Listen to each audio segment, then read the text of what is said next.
ದುಡಿತೀವಿ ಅಂತಂದ್ರೆ ತಿಂಗಳಿಗೆ 50,000 ಲಕ್ಷ ನಮ್ಮ ಅಕೌಂಟಿಗೆ ಬಂದು ಬೀಳ್ತೈತೆ ಅಂತಂದ್ರೆ ನಾವು ಮಾಡುವಂತ ಕಾಯಕ ಉದ್ಯೋಗ ಸತ್ಯ ಇಲ್ಲ ಅಂತಲ್ಲ. ಆದ್ರೆ ನೆನಪಿರ್ಲಿ ಯಾರಾದ್ರೂ ನಿಮ್ಮ ಮುಂದೆ ನಿಮ್ಮ ತಂದೆಯನ್ನ ನಿಮ್ಮ ತಾಯಿಯನ್ನ ಯಾರಾದ್ರೂ ಬೇಯಕತ್ತಂದ್ರೆ ಅವ್ರ ಜೊತೆ ನೀವು ಅವ್ರನ್ನ ಬೇಯಬಾರ್ದು.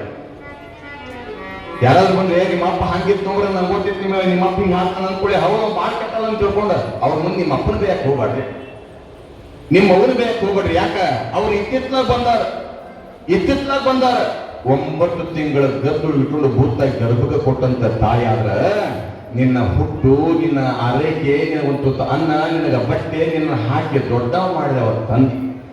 24 ತಾಸು ಕೂಡ ನಿನ್ನ ಜೊತೆಗಿದ್ದಾವ ನಿನ್ನ ತಂದೆದಾನ. ನಿನ್ನ ತಂದೆ ಹೆಣ್ಣಂತೆ ನಿನಗೆ ಗೊತ್ತಿಲ್ಲ ಅಂತಂದ್ರೆ ತಗೊಂಡು ಮಾಡೋದೇನದ? ತಂದೆ ಹೆಂಗ, ತಾಯಿ ಹೆಂಗ, ಅವ್ರು ಹೆಂಗಂತ ತಿಳ್ಕೊಂಡು ಗೊತ್ತಿದ್ದು ಬಿಟ್ರೆ ಇನ್ನೊಬ್ಬರ ಮುಂದೆ ಎಲ್ಲೂ ಕೂಡ ತಂದೆ ತಾಯಿ ಬಗ್ಗೆ ಮಾತನಾಡಕ್ ಹೋಗಲ್ಲ. ಆದ್ರೆ ಒಂದು ಮಾತು ನೆನಪಿರ್ಲಿ, ಎಷ್ಟೇ ದೊಡ್ಡವರಾಗಿ ಬಂದ್ರು ಕೂಡ ನಮ್ಮ ಅಕೌಂಟ್ಗೆ 1000 ಕೋಟಿ ರೂಪಾಯಿ ರೊಕ್ಕ ಬರ್ತಂದ್ರು ಕೂಡ ದುಡಿದ್ನಂದ್ರು ಕೂಡ ತಾಯಿಯ ಒಡಲ ತಂದೆ ಹೆಗಲ ಎಂದು ಕೂಡ ಗುಡಿಸಲು ಮನೆಯೊಳಗ ಮಳೆಗಾಲ ನೀರು ಬರಾಕತೈತಿ, ಮನೆಯೊಳಗೆಲ್ಲ ನೀರು ತುಂಬ್ಯಾವ. ಸಣ್ಣವನಾಗಿರ್ತಕ್ಕಂಥ ನೀನು ತಾಯಿ ವಿಚಾರ ಮಾಡ್ತಾಳ, ನನ್ನ ಮಗನ ಹಣಿಗೇನಾದ್ರೂ ನೆತ್ತಿಗೆ ನೀರು ಬಿತ್ತು ಅಂದ್ರ ಮಗನಿಗೆ ನೆಗಡಿ ಆಗ್ತೈತಿ, ಜ್ವರ ಬಂತಂದ್ರ ಮಗನಿಗೆ ತ್ರಾಸ ಆಗತ್ತೆ ಅಂತ ತಿಳ್ಕೊಂಡು ತೇವವಾದ ಜಾಗದೊಳಗ ತೇವವಾಗಿರ್ತಕ್ಕಂಥ ಜಾಗದೊಳಗೆ ಕುಂತ್ಕೊಂಡು ಬೆಚ್ಚನೆ ತೊಡಿಮ್ಯಾಗ ಕುಂದಿರ್ಸ್ಕೊಂಡು ನಮ್ಮನ್ನ ಬೆಚ್ಚವಾಗಿ ಕಾದಿರ್ತಕ್ಕಂಥವ್ಳು ಯಾರು ಅಂದ್ರ ತಾಯಿ ಅಂತ ಕರೀತಾರ. ಬಹಳ ಮಂದಿ ಮರ್ತು ಬಿಡ್ತಾರ. ಒಂದು ಸಮಯದೊಳಗೆ ಹೆಂಗಿದ್ರು ಅಂತಂದ್ರ ಒಂದು ಕಣ್ಣ ತಾಯಿ, ಒಂದು ಕಣ್ಣ ತಂದೆ ಅಂತ ಕಂಡರು ಬಹಳ ಮಂದಿ.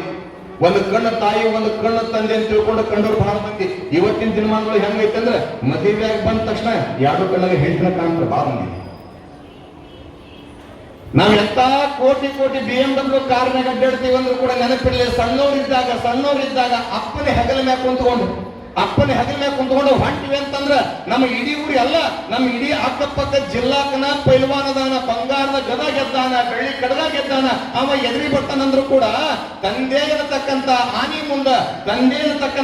ಹೆಗಲ ಮ್ಯಾಗ ಕುಂತ್ಕೊಂಡಾಗ ಊರಿಗೆ ದೊಡ್ಡವನಾಗಿರ್ತಕ್ಕಂತ ಬಲ್ಲಂತ ದೈತ್ಯನಾಗಿರ್ತಕ್ಕಂತ ಶಕ್ತಿವಂತ ಪೈಲ್ವಾನ ಬರ್ತಾನಂದ್ರು ಕೂಡ ತಂದೆ ಹೆಗಲ ಮ್ಯಾಗ ಕುಂತ್ಕೊಂಡಾಗ ನಮ್ಮಪ್ಪ ಅಂತಕ್ಕಂಥ ಆನೆ ನನ್ನ ಮುಂದಿರ್ಬೇಕಾ ನೀ ಏನು ಮಾಡಕ್ಕಾಲ ಅಂತ ತಿಳ್ಕೊಂಡು ತಂದೆ ಹೆಗಲ ಮ್ಯಾಗ ಹೋಗ್ತಿದ್ರಂತವ. ತಂದೆ ಹೆಗಲಿನ ಕುಂತು ಹೋದಿದ್ದ ಇವತ್ತ ಕೋಟಿ ಕಾರಣ ಹೋದ್ರು ಕೂಡ ಆ ಸುಖ ಸಿಗೋದ. ಯಾಕ ತಂದೆಯನ್ನ ತಾಯಿಯನ್ನ ಇನ್ನೊಬ್ರು ಮುಂದೆ ಎಂದು ಕೂಡ ಬೇಯಕ್ಕೆ ಹೋಗ್ಬೇಡ. ಕೋಟಿ ಹಣವ ಗಳಿಸಲುಬಹುದು, ಮಹಡಿ ಮನೆಯ ಕಟ್ಟಲುಬಹುದು, ತಂದೆ ತಾಯಿಯನ್ನು ಸಿರಿಯೋ ಬಯಸಿದಾಗ ದೊರಕುವುದೇನೋ, ಹಡೆದವರೆದುರು ಸಿರಿ ಸಂಪದವು ನಶ್ವರ ಎಂಬುದು ನೀ ಮರಿಬ್ಯಾಡ. ಏನೆಲ್ಲ ಮರೆತರು ತಮ್ಮ ಹಡೆದವರ ನೀ ಮರಿಬ್ಯಾಡ. ಏನೆಲ್ಲ ಮರೆತರು ತಮ್ಮ ಹಡೆದವರ ನೀ ಮರಿಬ್ಯಾಡ. ಉಪಕಾರ ತೀರಿಸಬೇಕು ಈ ಮಾತು ತಿಳಿದು ನೋಡ. ಉಪಕಾರ ತೀರಿಸಬೇಕು ಈ ಮಾತು ತಿಳಿದು ನೋಡ. ಏನೆಲ್ಲ ಮರೆತರು ತಮ್ಮ ಹಡೆದವರ ನೀ ಮರಿಬ್ಯಾಡ.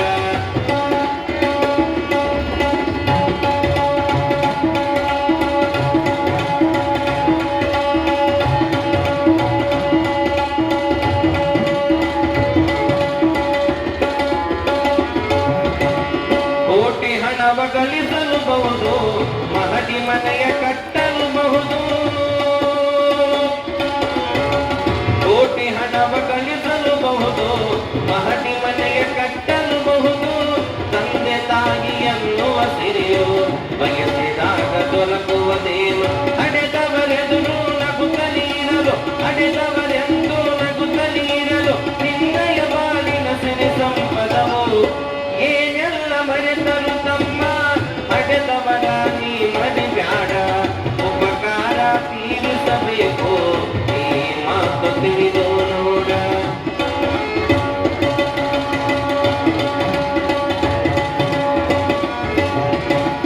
ಹಣವ ಕೊಟ್ಟು ಮಡದಿಯರನ್ನು ಸುಲಭದಲ್ಲಿ ಕೊಳ್ಳಲುಬಹುದು, ರಾಶಿ ಧನವನ್ನು ಸುರಿ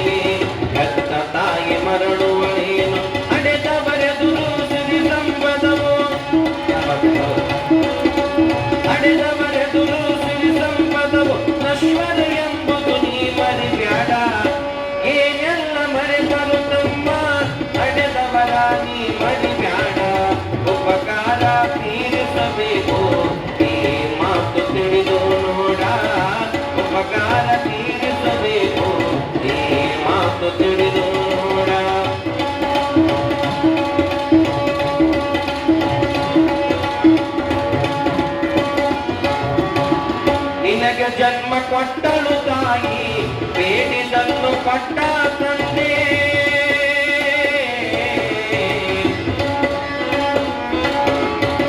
ನಿನಗೆ ಜನ್ಮ ಕೊಟ್ಟಳು ತಾಯಿ ಬೇಡಿದನ್ನು ಕೊಟ್ಟ ತಂದೆ ಬಟ್ಟೆ ವಿದ್ಯೆಯನ್ನು ನೀಡಿ ಬೆಳೆಸಿದವರೇ ತಾಯಿ ತಂದೆ ಬಟ್ಟೆ ವಿದ್ಯೆಯನ್ನು ನೀಡಿ ಬೆಳೆಸಿದವರೇ ತಾಯಿ ತಂದೆ ಅಕ್ಕರೆಯಿಂದ ಅಕ್ಷರ ಕಲಿಸಿ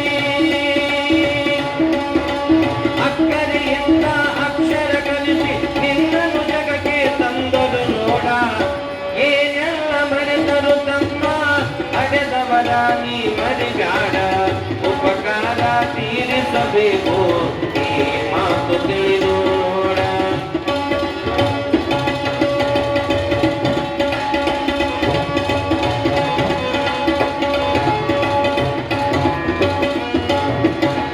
ನಿನ್ನ ಮನಸ್ಸು ನೋಯದ ಹಾಗೆ ಮಡಲಿನಲ್ಲಿ ಕಾಪಾಡಿದಳು ಕಣ್ಣರಪ್ಪೆಯಂತೆ ನಿನ್ನ ಹಗಲು ಇರುಳು ರಕ್ಷಿಸಿದವಳು ನಿರ್ಮಲ ಕಣ್ಣಲ್ಲಿ ನೀರನ್ನು ತರಿಸಿ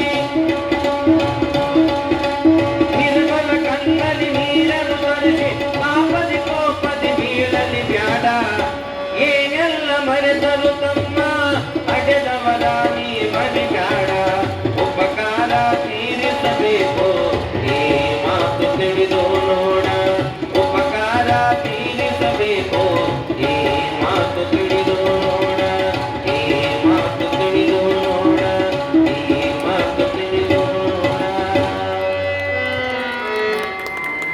ತಟ್ಟು ಜೋರ ಕೈ ಇವಾಗ ನಿನ್ನೆ ಹಾಡ್ಯಾರು ಕೈ ಇದಾವೆ ನಿಮ್ಗೆ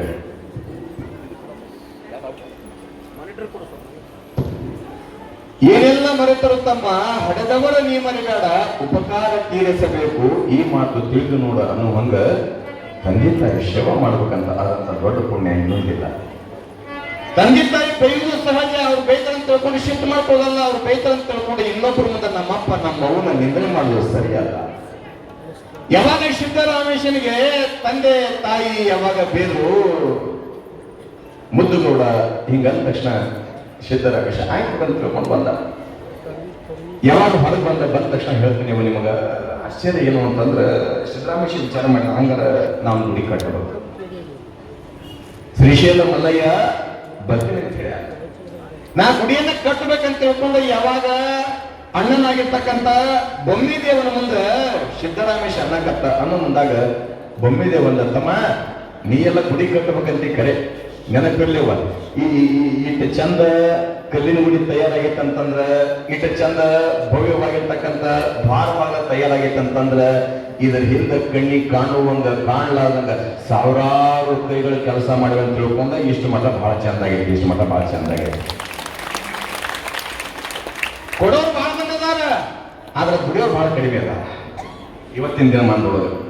ಅಂತದ್ರೊಳಗ ತಮ್ಮ ನೀ ಗುಡಿ ಕಟ್ತಿ ಅಂತಂದ್ರ ಕೈಯಾಗ ರೊಕ್ಕಿಲ್ಲ, ಶಿಲ್ಪಿಗಳ ಹಂಗ ಬರಂಗಿಲ್ಲ, ಹೆಂಗ್ ಗೊತ್ತಮ್ಮ ಅಂತ ತಿಳ್ಕೊಂಡು ಅಂದಾಗ ಸಿದ್ದರಾಮೇಶನಂತ ಭಗವಂತ ಶ್ರೀಶೈಲ ಮಲ್ಲಯ್ಯ ತನ್ನ ಕಾರ್ಯಕ್ಕೆ ಎಂದು ಕೂಡ ಕೊರತೆ ಮಾಡ್ಕೊಳ್ಳೋದಿಲ್ಲ, ತನ್ನ ಕಾರ್ಯಕ್ಕೆ ಎಂದು ಕೂಡ ಅಮಂಗಲ ಮಾಡ್ಕೊಳ್ಳೋದಿಲ್ಲ. ಕಾರಣ ಹೇಳ್ಯಾನ ಭಕ್ತಿ ಅಂತಂದ ಬಳಿಕ ಪುನಃ ತೆಗೆಯಬೇಕಂತ ತಿಳ್ಕೊಂಡು ಯಾವಾಗ ಸಿದ್ದರಾಮೇಶ ಅಂದ್ಕೂಳೆ ಬೊಮ್ಮಿದೇವ ಅಣ್ಣಂದ ತಮ್ಮ ಸರಿ ಕಟ್ಟಬಹುದಿಲ್ಲ ಅಂತ ರೊಕ್ಕತ್ತೆ ಹೆಂಗ ಊರವ್ರು ಹೆಂಗ ನಮ್ಮನೆ ಕರ್ಕೊಂಡ್ಬರ್ಬೋದು, ಕಟ್ಟಾಕ ಸಹಾಯ ಮಾಡ್ಬೋದು. ರೊಕ್ಕದ ಹೆಂಗ ಅಂದ್ಕೂಳೆ ಸಿದ್ದರಾಮೇಶನ್ ಅಂತ ಅವನ ಹೆಸರೇ ಬುನಾದಿ ಹಾಕದಪ್ಪ, ಅವನ ಹೆಸರೇ ಬುನಾದಿ ತೆಗೆದು ಬಿಡೋದು. ಯಾರಪ್ಪ ಕಡೆಗೆ ನಾನು ಕೂಡಿ ತೆಗ್ಯಾನ ಬುನಾದಿ ನಾನು ಕೂಡೆ ಕಟ್ಟ ಎಷ್ಟು ವರ್ಷ ಯಾಕಲ್ಲ ಅಂತ ತಿಳ್ಕೊಂಡು ಅನ್ನೋದ್ರೊಳಗ ಸರಿ ಹಾಗಾದ್ರೆ ಅಂತ ತಿಳ್ಕೊಂಡು ಅಣ್ಣನಾಗಿರ್ತಕ್ಕಂಥ ಬೊಮ್ಮಿದೇವ ಸಿದ್ದರಾಮೇಶ ಇಬ್ಬರು ಕೂಡ್ಕೊಂಡು ಬುನಾದಿ ತೆಗಿಬೇಕಂತ ತಿಳ್ಕೊಂಡು ತೆಗಿತಾರೆ. ಆಶ್ಚರ್ಯ ಏನಾಗಿತ್ತು ಗೊತ್ತನೇವ, ಯಾವಾಗ ಶ್ರೀಶೈಲ ಮಲ್ಲಯ್ಯನ ಗುಡಿಯನ್ನು ಕಟ್ಟಬೇಕಂತ ತಿಳ್ಕೊಂಡ ಅಭಿನವ ಶ್ರೀಶೈಲವನಿಗೆ ಮಾಡ್ಬೇಕಂತ ತಿಳ್ಕೊಂಡ ಸಿದ್ದರಾಮೇಶ ಯಾವಾಗ ತೆಗೆದಂತ ಸಮಯದೊಳಗ ಒಂದು 4 ಮಾರು ಒಳಗೆ ಹೋಗಿದ್ದೇನ. ಯಾವಾಗ ತೆಗೆದ ತಕ್ಷಣ ಕಣ್ಣಂತೆ ಶಬ್ದ ಬಂದಂತ ಅಣ್ಣ ಬೊಮ್ಮಿದೇವು ಒಂದು ಏನಾಗಿದೆ ಶಬ್ದ ಬರಕತ್ತೈತೆ, ಕಣ್ಣನ್ನಾಕತ್ತೈತೆ. ಹುಡುಗ ಕಲಸಿಕೊಂಡು ಬಿಡತ್ತಮ್ಮ ಅಂತ ಕಲಸಿಕೊಂಡ್ರ ಕಲ್ತಿರ್ಬೇಕಂತ ತಿಳ್ಕೊಂಡ ಯಾವಾಗ ಅಣ್ಣ ಬೊಮ್ಮಿದೇವ ಹೇಳ್ತಾನ ಹೇಳುವಂತ ಸಮಯದೊಳಗ ಸಿದ್ದರಾಮೇಶ ಹಾಕದ ಸರಿ ಹಂಗಾರ ಕಲ್ ಕಿತ್ತರ ಗುಡಿ ಕಟ್ಟಬೇಕಂತ ತಿಳ್ಕೊಂಡು ಆ ಮ್ಯಾಗಿರ್ತಕ್ಕಂಥ ಮಣ್ಣು ತೆಗೆದ್ರ ಕಲ್ಲಿದ್ದಿಲ್ಲ ತಾಯಿ, ಒಂದು ಕೊಪ್ಪರಿಗೆ ಹೊನ್ನಿತ್ತಂತ, ಒಂದು ಕೊಪ್ಪರಿಗೆ ಹೊನ್ನಿತ್ತಂತ. ಯಾವಾಗ ಒಂದು ಕೊಪ್ಪರಿಗೆ ಹೊನ್ನೈತಿ, ಸಿದ್ದರಾಮೇಶನ್ ಅಂತ ಅಣ್ಣ ಬೊಮ್ಮಿದೇವನಿ ಅಣ್ಣ ನೋಡ ಕಟ್ಟಾಕ ಹೆಂಗ ಮಾಡ್ಬೇಕು ರೊಕ್ಕೆಲ್ಲ ಅಂತಿದ್ದಿ, ಸಾಕ್ಷಾತ್ ಮಲ್ಲಯ್ಯನ ಕೊಟ್ಟಾನ ಒಂದು ಕೊಪ್ಪರಿಗೆ ಹೊನ್ನನ್ನ ಅಂದ. ಒಂದು ಕೊಪ್ಪರಿಗೆ ಹೊನ್ನ ಯಾವಾಗ ಬಂದೈತಿ ನಡಿ. ಹಾಗಾದ್ರೆ ಈ ಭಾಗದೊಳಗೆ ಯಾರ್ಯಾರು ಚಲೋ ಶಿಲ್ಪಿಗಳದಾರ ಎಲ್ಲರ ಕರಸನ್ನ ತಿಳ್ಕೊಂಡು ಹೇಳಿದ. ಸೊನ್ನಲಾಪುರದೊಳಗ ಎಲ್ಲರಿಗೂ ಕೂಡ ಬಡವರಿಗೆ ದೀನರಿಗೆ ಎಲ್ಲರಿಗೂ ಕೂಡ ಕಾಯ್ಕ ಕೊಟ್ಟ. ಯಾಕ ಕರ್ಮಯೋಗಿ ಅಂತ ಕರ್ದಾರ, ಕರ್ಮಯೋಗಿ ಅಂತ ಕರ್ದಾರ. ಯಾವಾಗ ಎಲ್ಲರೂ ಚಲೋ ಚಲೋ ಶಿಲ್ಪಿಗಳ ಕರೆಸಿದ, ಊರಾಗಿದ್ದ ಹೆಣ್ಮಕ್ಳಿಗೆ ಗಂಡು ಮಕ್ಕಳಿಗೆ ಎಲ್ಲರಿಗೂ ಕೆಲಸ ಕೊಟ್ಟ. ಆಶ್ಚರ್ಯ ಏನು ಅಂತಂದ್ರ ಊರೊಳಗ ಮಠವನ್ನ ಕಟ್ಟಿದ, ದಾರಿಯೊಳಗ ಕೆರೆಯನ್ನ ಕಟ್ಟಿದ. ಊರೊಳಗ ಪ್ರತಿಯೊಂದು ಕೂಡ ಮಠವನ್ನ ಕಟ್ಟಬೇಕಂದ್ರೂ ಕೂಡ, ಗುಡಿಯನ್ನ ಕಟ್ಟಬೇಕಂದ್ರೂ ಕೂಡ, ದೇವಸ್ಥಾನ ಕಟ್ಟಬೇಕಂದ್ರೂ ಕೂಡ ಹಂಗ ಕಟ್ಟಲಿಲ್ಲ. ಪ್ರತಿಯೊಬ್ರು ಕೂಡ ಪಗಾರ ಕೊಡಕತ್ತ. ಅದು ಎಂತಹ ಪಗಾರ ಅಂತಂದ್ರ ತಾಯಿ ನೆನಪಿರ್ಲಿ, ಎಷ್ಟು ಮಂದಿ ಹೆಣ್ಮಕ್ಳಿರ್ಲಿ ಗಂಡು ಮಕ್ಕಳಿರ್ಲಿ ದುಡಿಯಾಕ ಬರೋರಿಗೆ ನಾವೀಗ ರೊಕ್ಕ ಕೊಡ್ತೀವಿ, ಆಗ ರೊಕ್ಕ ಕೊಟ್ಟಿಲ್ಲ, ಒಂದು ಬಹುಶಃ ಮಣ್ಣು ಕೊಡ್ತಿದ್ದಂತೆ. ಒಂದು ಬಹುಶಃ ಮಣ್ಣು ದುಡಿಯಾಕ ಬಂದವ್ರ ಕೈಯಾಗಿ ಮಣ್ಣು ಕೊಟ್ಟರೆ ತಗೊಂಡ್ರು ಇನ್ನೇನ್ ಬಾ ನಮ್ಮ ಮನೆ ಸರಿಯಾಗಿ ಅವಾಗ ಹೇಳ್ತೀನಿ ಅಂತಾರ. ಅದ್ರಾಗ ಎಲ್ಲ ಚಲೋ ಕರೆಕ್ಟ್ ಪಗಾರ ಕೊಟ್ಟರು ಕೂಡ ಸರಿಯಾಗಿ ಕೆಲಸ ಮಾಡ್ಕೊಡ್ರಿ ಈಗಿನ ಮಂದಿ. ಯಾಕ ಎಲ್ಲ ನಮಗೆ ಎಲ್ಲ ಮುಂದೆ ಬಿಟ್ಟು ಈಗಿನ ಮಂದಿಗೆ ಅದೆಲ್ಲ ದೂರ ಹೋಗ್ತೀವಿ. ಹೋಗ್ರಿ ಏನು ಅದು ಅವಾಗ ಇನ್ನೂ ಬೆಳಗ್ಗೆ ಪುಣ್ಯ 6 ಗಂಟೆಗೆ ಬರ್ತಿದ್ರು ದುಡಿಯಾಕೆ. 6 ಗಂಟೆಯಿಂದ ಸಾಯಂಕಾಲ 6 ಮಟ್ಟ. ಈಗ ಆರಾಮ್ 12ಕ್ಕೆ ಬರ್ತಾರ. ಏನ್ ಬಾ ಅಂತ ಬರ್ತೀವಿ, ಇಲ್ಲ ಹಂಗೆ ಹೋಗ್ಬಿಡ್ತೀವಿ ಅಂತಾರ. ಕೆಲಸ ಆಗಬೇಕು ಮಾಡ್ತಾರೆ, ಎಲ್ಲ ನನ್ನ ಕೆಲಸ ಆಗ್ತಾರೆ. ಅವತ್ತಿನ ತೀರ್ಮಾನ ಬೇರೆ, ಇವತ್ತಿನ ತೀರ್ಮಾನ ಬೇರೆ. ಕೈಯ ಪಗಾರ ಕೊಟ್ಟರು ಕೂಡ ಸಿಗೋದು ಕಷ್ಟ ಐತಿ. ಆದ್ರೆ ಆಗಿನ ಸಮಯದೊಳಗೆ ದುಡಿಯಾಕ ಬಂದವರಿಗೆ ಸಿದ್ದರಾಮೇಶ ಆಗಿನ ಸಮಯಕ್ಕೆ ಮಣ್ಣು ಕೊಡ್ತಾನ. ಆಶ್ಚರ್ಯ ಏನಾಯ್ತು ಗೊತ್ತಿಲ್ಲ ತಾಯಿ, ಅವ್ರು ಎಷ್ಟು ಪ್ರಾಮಾಣಿಕವಾಗಿ ದುಡಿದಾರ, ಎಷ್ಟು ದುಡಿತಾರ, ಅವತ್ತಿನ ಪಗಾರ ಎಷ್ಟು ಬಿಡ್ಬೇಕ. ಮನೆಗೆ ಹೋಗಿ ಆ ಮಣ್ಣನ್ನು ತೆಗೆದು ನೋಡಿದ್ರ ಅವ್ರು ಎಷ್ಟು ದುಡಿದ್ರ ಅಷ್ಟ ಬಂಗಾರದ ನಾಣ್ಯ ಹಾಕಿದ್ರು ಅಂತ ಅಷ್ಟ ಪಗಾರ ಇರ್ತಾರ. ಅದಕ್ಕೆ ಒಂದು ಮಾತಂತಾರೆ ಏನು ಅಂತಂದ್ರೆ, ದುಡ್ಕೊಂಡಾವ ಪಡ್ಕೊಂಡ. ನಾವು ಎಷ್ಟು ದುಡ್ತೀವಿ ಅಷ್ಟ ಪಗಾರ ಸಿಗುತ್ತೈತಿ. ಹಿಂದೊಂದು ಸಮಯದೊಳಗೆ ಕಲ್ಯಾಣದೊಳಗ ಆಯ್ದಕ್ಕೆ ಮಾರಾಯ, ಆಯ್ದಕ್ಕೆ ಲಕ್ಕಮ್ಮ ಅಂತ ಆಗಿ ಹೋಗ್ತಾರ. ನಿತ್ಯಲು ಕೂಡ ಮನೆ ಮನೆಗೆ ಭಿಕ್ಷೆ ಬಿಡ್ಕೊಂಡ್ ಬಂದು ದಾಸೋಹ ಮಾಡಿಸಿ ಪ್ರಸಾದ ಮಾಡುವಂತ ಆಯ್ದಕ್ಕೆ ಮಾರಾಯ ಲಕ್ಕಮ್ಮ ನೆನಪಿರ್ಲೇವ. ಕಾಯಕವೇ ಕೈಲಾಸ ಅಂತ ಹೇಳಿದ್ರು ಬಸವಣ್ಣವರಲ್ಲ, ಇಂತಲೇ ನೆನಪಿರ್ಲಿ. ಕಾಯಕವೇ ಕೈಲಾಸ ಅಂತ ಹೇಳಿದ್ರು ಬಸವಣ್ಣವರಲ್ಲ, ಕಾಯಕವೇ ಕೈಲಾಸ ಅಂತ ಹೇಳಿದವ್ರು ಯಾರು ಅಂತಂದ್ರೆ ಆಯ್ದಕ್ಕೆ ಲಕ್ಕಮ್ಮ. ಯಾಕ ಅಷ್ಟು ನಿಯತ್ತಾಗಿರ್ತಕ್ಕಂಥ ಕಾಯಕ ಇತ್ತ ಆ ತಾಯಿದು. ಎಷ್ಟು ನಿಯತ್ತ ಅಂತಂದ್ರ, ಒಂದು ದಿವಸ ಬಸವಣ್ಣವ್ರ ಕಷ್ಟ ನೋಡಿ ಯಾವ್ದ ನಾಣ್ಯಗಳನ್ನ ಜಾಸ್ತಿ ಹಾಕಿದಾಗ ಸಾಣಿಗೆ ಹಿಡಿಬೇಕಾದ್ರೆ ಅದ್ರ ಬಂದಿರ್ತಕ್ಕಂಥ ಬಂಗಾರದ ನಾಣ್ಯ ನೋಡಿ ಲಕ್ಕಮ್ಮನ ಚೋಳು ಬಂದವ ಬಂಗಾರ ನಾಣ್ಯ ನೋಡಿ ನಾವ್ಯಾರ 10 ರೂಪಾಯಿ ಬಿದ್ದೈತೆ ಅಂತಂದ್ರೆ ನಮ್ದು ಅಂದ್ರು ಕೂಡ ನಮ್ಮ ಜಗಳ ಮಾಡಿ ಭಾಳ ಬಂದಿದ್ದೀವಿ. ಇನ್ನು ತಗೊಳ್ಬೋದು. ಕಾಯಕ ಮಾಡೋ ಸಲುವಾಗಿ ಕಾಯಕವೇ ಕೈಲಾಸ ಅಂತ ಹೇಳಿದವರು ಐದಕ್ಕೆ ಲಕ್ಕಮ್ಮ. ಕಾಯವೇ ಕೈಲಾಸ, ಶರೀರವೇ ಕೈಲಾಸವನ್ನು ಮಾಡ್ಕೊಳ್ಬೇಕು ಅಂದಾಗ ಭಗವಂತನ ಒಲಿತಂತ ತಿಳ್ಕೊಂಡ ಕಾಯವೇ ಕೈಲಾಸ ಅಂದವ್ರು ಯಾರಂದ್ರೆ ವಿಶ್ವಗುರು ಅಣ್ಣ ಬಸವಣ್ಣವರು ಅಂತಕ್ಕಂಥ ಮಾತನ್ನ ನಾವೆಂದೂ ಕೂಡ ಮರಿಬಾರ್ದ. ಕಾರಣ ಏನು ಅಂತಂದ್ರೆ, ಆಗಿನ ಸಮಯದೊಳಗೆ ಕೊಟ್ಟವರು ಎಷ್ಟು ದುಡ್ದಾರ ಅವ್ರು ಅಷ್ಟ ಬಂಗಾರ ಹಾಕಿತ್ತಂತ. ಅದ್ರಾಗ ಹೋಗ್ಬೇಕು ಗರ್ಭವತಿ ಹೆಣ್ಮಗಳು ಕೂಡ ದುಡ್ದಿಲ್ಲ. ಬಡತನ ಪರಿಸ್ಥಿತಿ, ಗರ್ಭದರ್ಶಿರ್ತಕ್ಕಂಥ ಹೆಣ್ಮಗಳು ಕೆಲಸ ಮಾಡಕ್ ಬಂದಾಗ ಆಕೆ 2 ಪಗಾರ ಇತ್ತು ಅಂತ. 2 ಪಗಾರ.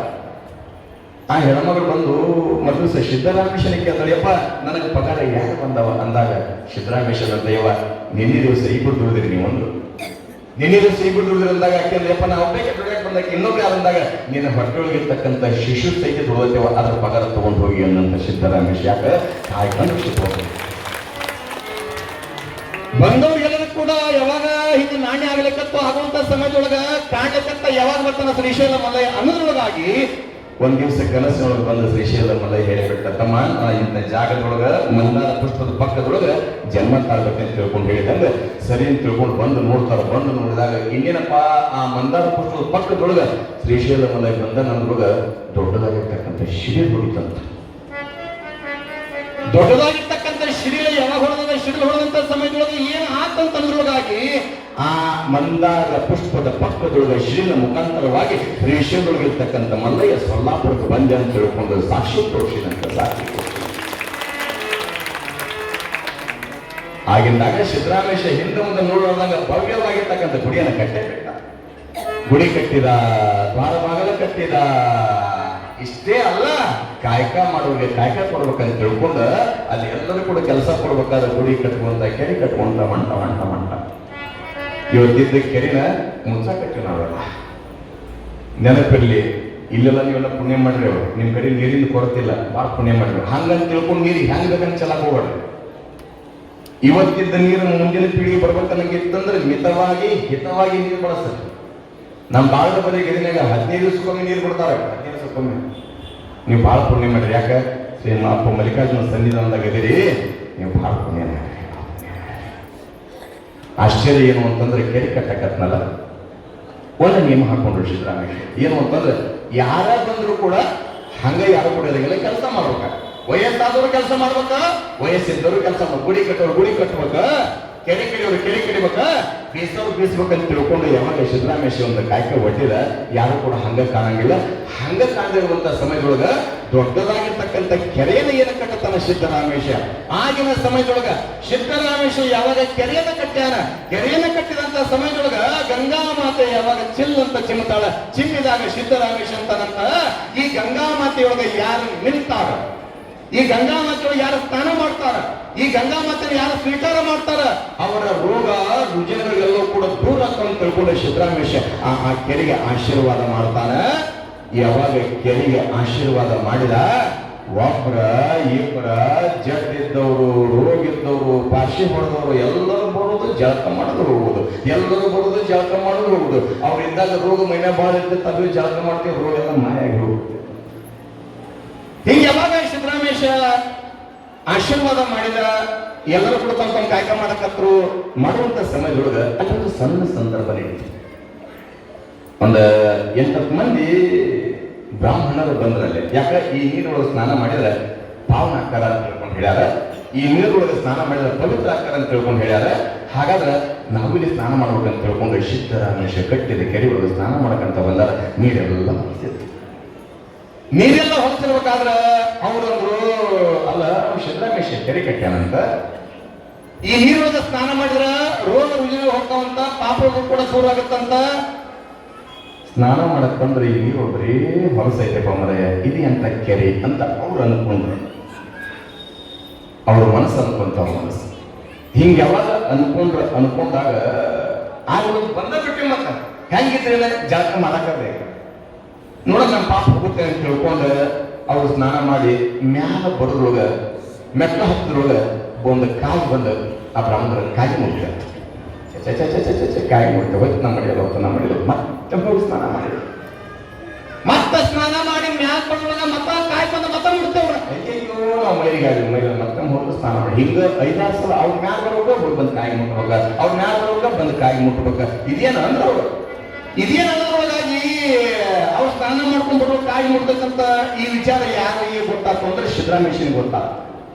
ಸಿದ್ದರಾಮೇಶನಿಗೆ ಗೊತ್ತಾದಾಗ ಅದೇ ಹಂಗ ಅಂದ್ರವ್ರು, ಇಲ್ಲ ಗಂಗಾ ನದಿಯೊಳಗ ಆ ಕೆರೆಯೊಳಗ ಸ್ನಾನ ಮಾಡಿದ್ರೆ ಪಾಪಗಳು ಪರಿಹಾರ ಆಗುತ್ತಂತಾರ, ಮತ್ತ ರೋಗಗಳು ಹೊಕ್ಕವಂತ ತಿಳ್ಕೊಂಡು ಹೇಳಿ ಮತ್ತ ಅವ್ರಿಗೆ ಹಿಂಗ ಹಾಕತ್ತ ನೋಡ್ರಿ ಅಂತಂದ್ರು. ಅನುಕೂಲಿಸಿದ ಸಿದ್ದರಾಮೇಶ ಬಿಡ್ತಾರೆ. ಬಂದ್ಕೊಳ್ಳಿ ಬ್ರಾಹ್ಮಣ ನೋಡಿದ, ಅಲ್ಲಪ್ಪ ಏನಿದೆ ಕೆರೆ ಒಳಗೆ ಸ್ನಾನ ಮಾಡಿ ರೋಗ ಹೋಗುತ್ತಂತೀವಿ, ಪಾಪ ದೂರ ಆಗುತ್ತಂತಂದ್ರಿ, ನಾವು ಸ್ನಾನ ಮಾಡ್ಕೊಂಡು ಕಾಯಿ ಮುಟ್ಟಾಕತ್ತ ಅಂತ. ಸಿದ್ದರಾಮೇಶ ಅಂದ, ನಿಮ್ಮ ಮನಸ್ಸು ಮೈಲಿಗೆ ಆಗೈತಂದ. ಅದಕ್ಕೆ ನಮ್ಮ ಕಡೆಗೆ ನೋಡ್ಬಂದು ನಾಗಲಿಂಗಪ್ಪ ಒಂದು ಮಾತು ಹೇಳ್ತಾನ, ನೀವೇನು ಪೂಜೆ ಮಾಡ್ತಿರಲ್ಲ, ಪೂಜೆ 8 ತಾಸು ಮಾಡ್ತಿರೋದು ಮುಖ್ಯ ಅಲ್ಲ, ಪೂಜೆ 8 ತಾಸು ಮಾಡ್ತಿರೋದು ಮುಖ್ಯ ಅಲ್ಲ, ನೀವು ಮಾಡುವಂತ ಪೂಜೆ ಅದು ಎಷ್ಟು ಪಕ್ವವಾಗೈತೆ ಅನ್ನೋದು ಬಹಳ ಮುಖ್ಯ ಐತಿ. ನವಲಗುಂದ ನಾಗಲಿಂಗಪ್ಪ ಏನಂತ ಬಹಳ ಮಂದಿ ನಾವೆಲ್ಲರೂ ಕೂಡ ಮಡಿ ಮಡಿ ಮಡಿ, ನಮ್ಮಂತ ಮಡಿವಂತರ ಯಾರು ಇಲ್ಲ, ನಮ್ಮಂತ ಆಚಾರವಂತರ ಯಾರು ಇಲ್ಲ, ನಮ್ಮಂತ ವಿಚಾರವಂತರ ಯಾರು ಇಲ್ಲ, ನಮ್ಮಂತ ಮಡಿವಂತರ ಈ ಊರಾಗ ಯಾರು ಇಲ್ಲ ಅಂತ ಇರ್ತಿರಲ್ಲ. ನವಲಗುಂದ ನಾಗಲಿಂಗಪ್ಪ ಏನಂತಂದ್ರ ನಿರ್ಮಲವಾದ ಮನಸ್ಸ ಮಡಿ, ನಿರ್ಮಲವಾದ ಮನಸ್ಸ ಮಡಿ, ಉಳಿದಿದ್ದೆಲ್ಲ ಕಾಲು ಮಡಿ ಅಂತ. ಮನಸ್ಸೊಂದು ಸ್ವಚ್ಛ ಇತ್ತು ಅಂತಂದ್ರ, ಮನಸ್ಸು ನಿರ್ಮಲವಾಗಿತ್ತು ಅಂತಂದ್ರ ನೆನಪಿರಲಿ ತಾಯಿ, ಅರಳಿದ ಮನಸ್ಸಿನಿಂದ ಮಲ್ಲಿಕಾರ್ಜುನನಿಗೆ ನೀವು ಬಾಡಿ ಹೂವು ತಂದಿಟ್ಟರು ಕೂಡ ಖುಷಿಯಿಂದ ಸ್ವೀಕಾರ ಮಾಡ್ತಾರೆ, ಖುಷಿಯಿಂದ ಸ್ವೀಕಾರ ಮಾಡ್ತಾರೆ. ಅರಳಿದ ಹೂ ತಗೊಂಡ ಮನಸ್ಸ ಬಾಡಿದ್ದ ತಂದು ಏರ್ಸಿದ ಅಂತಂದ್ರೆ ಸ್ವೀಕಾರ ಮಾಡೋದು. ಯಾಕ ಮನಸ್ಸ ಬಾಡಿದ್ದೆ ವಿಚಾರ ಮಾಡ್ರಿ. ಪೂಜೆ ಮಾಡ್ತಿರಲ್ಲ ನೀವೆಲ್ಲ ಮಾಡ್ತಿರಲ್ಲ ಮೂರಂದ್ರೆ ಪೂಜೆ ಮಾಡ್ತಿರಲ್ಲ. ಪೂಜೆ ಮಾಡ್ಬೇಕಾದ್ರೆ ಪೂಜೆ ಮಾಡಕ್ಕೆ ಏನ್ ಬೇಕ್ರಿ? ಏನೇನ್ ಬೇಕು? ಎಲ್ಲಿಂದ ಚಾಲು ಮಾಡ್ತಾರೆ ಪೂಜೆ ಮಾಡಿದ್ರೆ ಮೂರಂದ್ರೆ ಪೂಜೆ ಮಾಡಕ್ಕೆ ಏನೇನ್ ಬೇಕ್ರಿ? ಮೊದಲ ಸುಮ್ಮನೆ ಹೇಳಕ್ಕಂದು ಹೇಳಿ ಯಾಕೆ ನಮಗೆ ಹೇಳಿ ಸುಮ್ಮನೆ ತಿರ್ಗದ. ಪ್ರಾರಂಭ ಎಲ್ಲಿಂದ ಮಾಡ್ತೀನಿ ಪೂಜೆ? ಎಲ್ಲಿಂದ ರೀ? ನೀರು ಹೋಗಲ್ಲ, ಕರೆ ಹೇಳ್ರಿ. ಎಲ್ಲಿಂದ? ನೀರ, ವಿಭೂತಿ, ಕುಂಕುಮ, ಅಕ್ಷಿತ, ಹೂವ, ಗಂಧ, ಪತ್ರಿ, ಧೂಪ, ದೀಪ, ಗಂಟೆ, ಕರ್ಪ, ಕಾಯಿ ಇವೆಲ್ಲ ಚಾಲು ಮಾಡ್ತಾರಲ್ಲ. ಕರೆ ಹೇಳ್ರಿ, ಪೂಜೆ ಮೊದಲ ಪ್ರಾರಂಭ ಮಾಡ್ಬೇಕನ್ನಂಗಿತ್ತಂದ್ರೆ ಎಲ್ಲಿಂದ ಪ್ರಾರಂಭ ಮಾಡ್ಬೇಕ? ಎಲ್ಲಿಂದ ರೀ? ತಮ್ಮ ನೀವು 1000 ಸಲ ಕೇಳಿ ಕೂಡ ಎಲ್ಲರೂ ಪೂಜೆ ಪ್ರಾರಂಭ ಮಾಡಿದ್ರೆ ನೀರಿನಿಂದನೇ ಅಂತೀವಲ್ಲ. ಕರೆ ಇಲ್ಲ ಅಂತಲ್ಲ, ಪೂಜೆ ಪ್ರಾರಂಭ ಮಾಡಬೇಕಾದ್ರೆ ನೀರಲ್ಲ, ನೀರ್ಬೇಕಂತ. ನೀರು ಪೂಜೆ ಮಾಡಕ್ ಕುಂತದ್ರಿ 6 ಅಡಿ 3 ಅಡಿ ಇದು ಇರ್ಬೇಕಂತ ಮೊದಲಾಗಿ. ಇದು ಅಲ್ಲಿತ್ತಂದ್ರೆ ಪೂಜೆ ಎಲ್ಲ ಚಲೋ, ಇದು ಅಲ್ಲಿಲ್ಲ ಅಂದ್ರೆ ಹಿಂಗ ಹೇಳ್ತಂತೆ ಜೈಲಿ ಬುತ್ತಿ ಕಟ್ಟ ತಾಯಿ ತಲೆ ಹುಡುಗಿ ಜೈಲಿ ತಾಯಿ ಬುತ್ತಿ ಕಟ್ಟ ಹೊಲಕ್ಕೆ ಆಗತ್ತೆ. ಭಾಳ ಮಂದಿ ಇಲ್ಲರಿ ಯಾಕಂದ್ರೆ ನಮ್ಗೆ ಒಲೆಂಗಿಲ್ಲ ನಮ್ಮ ಮನೆ ದೇವ್ರು ಒಲೆಂಗಿಲ್ಲ ಅಂತ ತಿಳ್ಕೊಂಡು ದೇವ್ರು ಬೇಯ್ತಾರಲ್ಲ, ದೈವದ ನಮ್ಮ ಕಡೆ ಇರ್ತದೆ. ಎಷ್ಟು ಮಜಾ ಇರ್ತೀರಿ ನೀವು? ಹಂಗ ನಿಮ್ಗೆ ನೆನಪಿಸ್ತೀನಿ. ಹೆಂಗ ಕಬ್ಬೂರ್ ಪಟ್ಟಣ ಐತಿ, ಮಾರ್ಕೆಟ್ಗೆ ಹೋಗಿ ಬಜಾರ್ಗೆ ಹೋಗಿ ಒಂದು 500,000 ರೂಪಾಯಿ ಕೊಟ್ಟು ಚಲೋ ಕಾಲಾಗಿ ತೊಗೊಂಡ್ಬಂದಿರಿ.